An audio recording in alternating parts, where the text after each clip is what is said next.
Welcome back to another episode of the Lofty Lenders Homebuyer Education, where we explore tips, tricks, and stories that can help you plan for your next home purchase. Whether you're a first-time buyer, a move-up buyer, an investor, or just looking to learn, we hope you gain a little bit of knowledge today. Today's topic is one that I'm kind of excited about. Buying a home as a single person. I think there's a fairly large misconception out there that it's a bad idea to buy a home as a single person. Is that right, Charlie? It does seem like that is a common misconception. I would disagree. I mean, great. You could be stable in your community and you want to buy. It doesn't matter whether you're single, married, together, not together. Doesn't matter. I mean, you think about your rent payment. You're going to make your rent payment, right? And a lot of people worry, well, what if I lose my job? And It's it's fair. always a concern, right? It's a fair concern. But if you lose your job, you might not be able to make your rent payment. And then what? If you lose your job, you might not be able to make a mortgage payment, possibly. But that's why we plan ahead and we start thinking about those things before you purchase the home to understand, will this make sense? And can I afford to go on a limb and, build generational wealth by owning a house, right? Yeah. And not even just the generational wealth. You just got to have a little bit of reserves, whether you're renting or you've bought. Like the savings and reserves is the first step, no matter what the answer is. That way you can build that wealth. Go back to Dave Ramsey's little comments, right? Where the first thing you do is you get rid of your debt. And the second thing you do is save up 6 months worth of reserves. You want to have cash on hand just in case something goes wrong. When you're single, you got a lot less expenses. And so it takes less time, I hope, to save up that Yep. 6% or that 6 months worth. You betcha. And like you and I always preach, and we try to practice what we preach because you don't want to just stand on a soapbox. You've got to learn how to take and pay yourself first, which is that savings. So that way you have that good balance and can have less debt, pay it down, more savings, whatever mix is right for you. I think there's a fear of carrying the entire mortgage alone. There's that emotional pressure, especially when, some of your friends might be buying houses together and you're thinking, well, they get to split the cost. It's just going to all be on me. So I would say that the fears and concerns are justified. But again, it's making sure you got your budget set up and just knowing that you've got some reserves set away for the emergencies that come up. Yeah.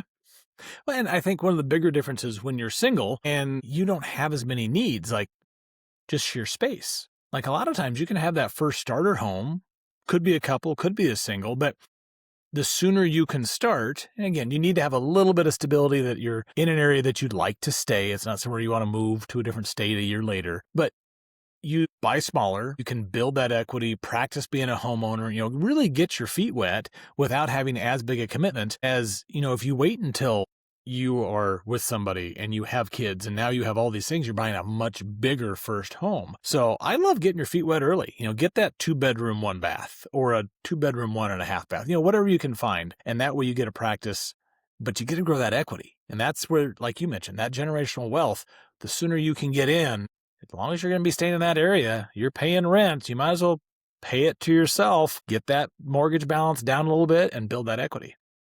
And just remember, you're not going to be treated any differently when we go through and review your home purchase with a loan. And we're still going to be looking at your debt to income ratio. We're still going to be looking at your credit score. We're going to be reviewing all the same stuff that we review with two people for one person.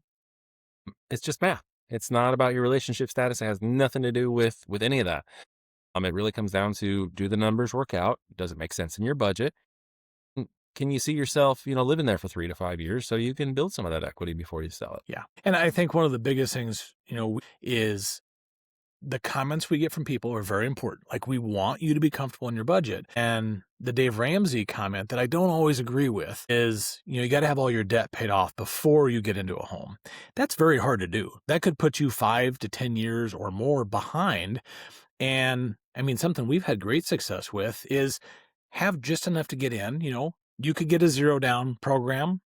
Okay, maybe that works. Maybe you do 3 to 5%, but it's a small amount no matter how you look at it. You get into that house, you can actually borrow that down payment back, put that towards the debts, and make a little bit better progress because you got a lower rate since it's secured against the house versus otherwise. So it's that little bit in one bucket, a little bit in another bucket, and have a good balance and a good plan versus just really common sense. Some of the common sense stuff, that's why you want to get good partners, financial advisor, insurance agent, mortgage person, budget person.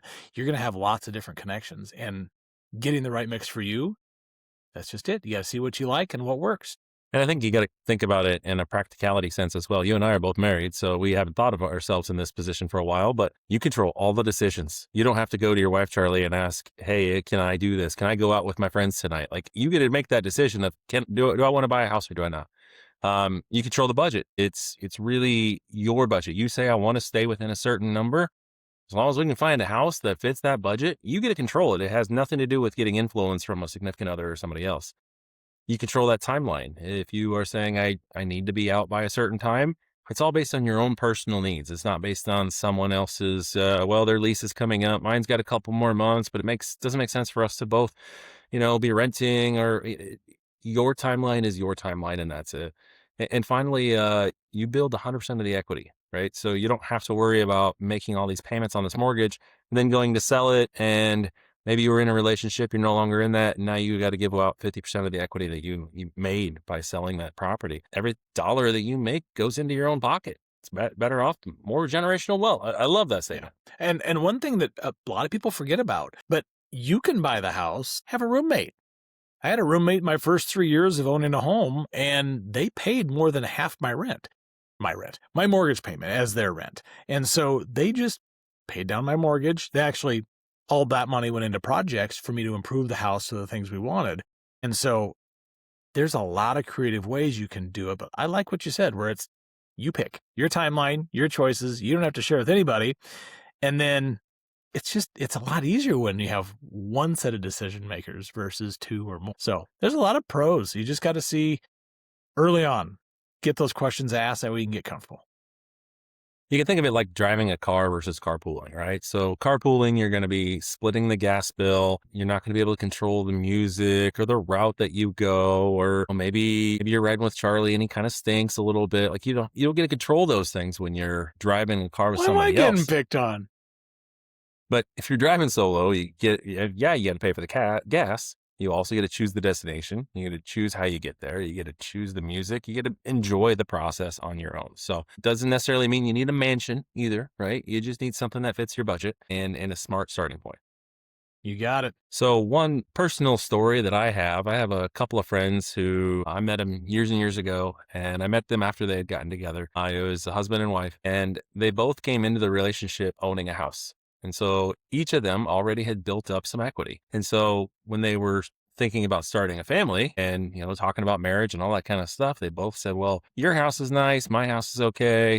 Do we really want to move all my stuff into your place? Do we want to just go off and buy something much bigger, much nicer? And that's in reality what they ended up doing. They did move into her place just to sell his place for the logistics piece of it. But he got to sit on that cash until they got married, until they got ready to buy that next house. She sold her place. They were able to buy a much bigger home early on because both of them had already owned houses. They already had built a lot of equity.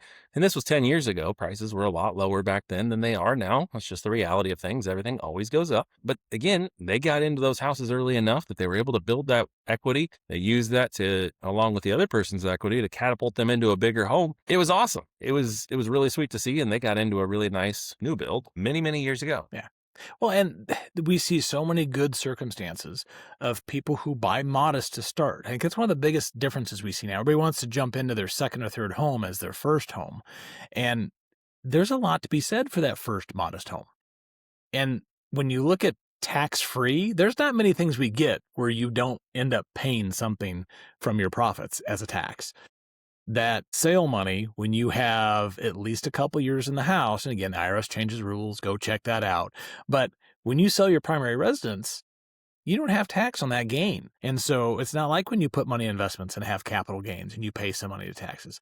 That tax-free gain on the sale of your house, like you said, catapults you into that next one to make it that much easier. Or if you stay, use it to improve the house or pay off debts, whatever the case may be. But it's one of the few ways that you really can grow your wealth without having taxes and other things that typically are going to erode away anything that you did for extra earnings or growth or whatever. Exactly. Few actionable takeaways. Number one, know your numbers. It's always important, like we've talked about before, to get pre-approved, not just pre-qualified. Don't just throw your information into an app and then it tells you what you can qualify for, but really go through, provide your documents, have somebody review them and give you sound advice. Know your comfort zone of where your monthly payment should be, not just what my maximum amount is. But, Charlie, I don't know about you, but when I'm talking to a solo person that's buying a house, I'm a little more firm when it comes to what that debt ratio looks like than I am if one person of the two is buying. It's a couple, spouse works. There's just, there's one person that's going to be on the loan because of credit or whatever. I'm not as pushy about a debt ratio because I know there's other income in the household. But when it comes to just one solo person, I mean, I had somebody come to me and say, Kyle, I was going to do a 15-year because that's what the other bank told me to do. I told them I wanted to do a 15-year and they said, sure. And they just worked up rates and stuff. But is that a good idea? I'm like, well, you're single. That's really not a good idea because you're at 49% debt ratio. Let's put you on a 30-year term. You can make extra payments to try to pay it off want. If you make the 15-year payment on a 30-year term, even with a slightly higher interest rate, you still end up paying it off in just over 15 years, like 15 and a half, 16, somewhere in there. So it makes more sense to just throw extra at the principal if you have that money, but put yourself on that 30-year term.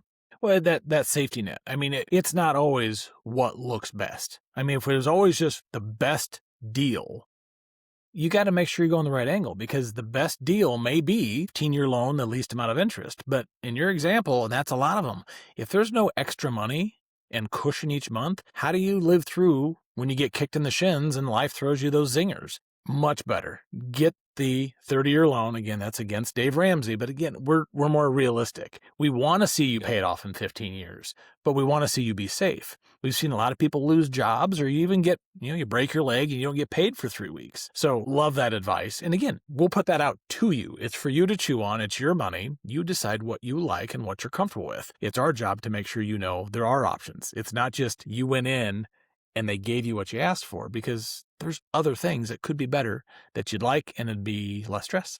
Exactly. So number one, again, know your numbers. Number two, build a solo safety net. We've already talked about this, but 3 to 6 months worth of reserves, just setting aside just in case something comes up, water heater breaks. Maybe you've got that home warranty for a year, but after that, you get those darn letters in the mail that your home warranty is about to expire, just like your car warranty. It's about the same thing. But you don't necessarily need to reinvest in a home warranty. Just have that good insurance agent on hand. But also, just have some money sitting aside. When you're a one-income household, reserves are that much more important and they can create a lot more confidence for you. And finally, think strategy, not status. Your first home doesn't have to be your forever home, as Charlie just mentioned. So many times people are saying, well, I want to have a house just like mom and dad had when I move out and have my first house. And unfortunately, that's not reality. Mom and dad have a house that right now today is probably going for $500,000 or $600,000. And you can't afford that. And your sights are set on having that perfect house when your sights should be set on how do I get into something just so I can start building my equity. And then I know I'm only going to live here a couple of years. I'm going to sell it. I'm going to make some money and I'm going to go and buy a bigger house. And I'm going to work up to that. That's the mindset I think that kids need to have or people need to have in general that are getting out there and buying that first house. It's not about having the forever house. It's having this house to start growing equity right away. You got it. Love all 3 of those. Nice work. Buying a home as a single person isn't risky. It's empowering when done correctly. It requires planning, confidence, and the right guidance, but you absolutely do not need to wait for a life event to build real estate wealth. We hope you enjoyed the conversation today and found it valuable. Be sure to follow us on all social media platforms and subscribe to the podcast for more exciting episodes. And remember, stay curious, and we'll see you next week on The Lofty Lender. Cheers.